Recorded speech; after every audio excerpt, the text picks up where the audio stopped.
মই কেইটামান আপোনালোকক উদাহৰণ দিছোঁ আমি 25 ফেব্ৰুৱাৰীৰ আগতে আমি কেইবাটাও কাম অনুমোদনৰ কাৰণে চেষ্টা কৰিছোঁ এটা হ'ল বঙাইগাঁও ৰিফাইনেৰী শোধন ক্ষমতা 5 মিলিয়ন মেট্ৰিক টনলৈকে বৃদ্ধি কৰা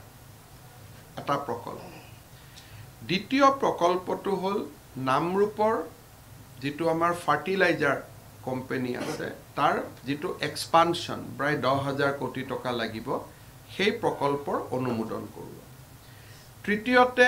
আমাৰ গুৱাহাটী ৰিং ৰোড নাৰেংগী কুৰুৱা ব্ৰিজ সহ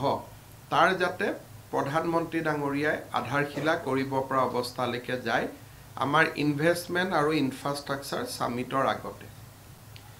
সেই সময়তে যাতে আমাৰ কাজিৰঙাৰ এলিভেটেড কৰিডৰটোৰ ওপৰত এটা সিদ্ধান্ত হয় সেই সময়তে যাতে আমাৰ নুমলীগড় আৰু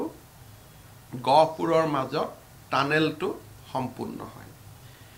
তৃতীয়তে আমি এটা বহুত ডাঙৰ প্ৰজেক্টত কাম কৰি আছো সেইটো হল গুৱাহাটীৰ পৰা আমি বৰাপানীলৈকে যাম আৰু বৰাপানীৰ পৰা শিলচৰ 4 ঘণ্টাত গৈ পাব পৰা প্ৰায় 25,000 কোটি টকা ব্যয় হ'ব হেতু কয়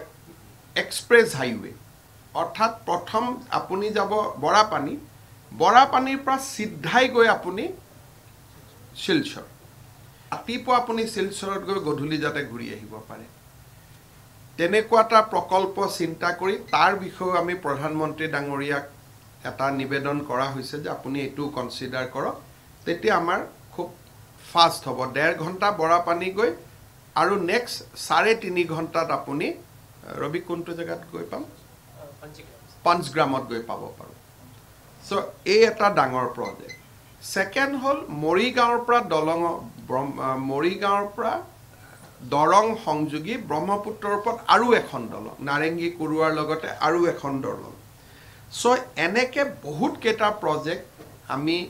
ভাৰত চৰকাৰৰ লগত কথা পাতি আছো এইবোৰটো এনে সপোন লাগে কিন্তু প্ৰধানমন্ত্ৰী ডাঙৰীয়াই মোক কৈছে যে গোটেই লিষ্টখন নহলেও যিমানখিনি কৰিব পৰা যায় তেখেতে অসমৰ কাৰণে কৰিব চেষ্টা কৰিব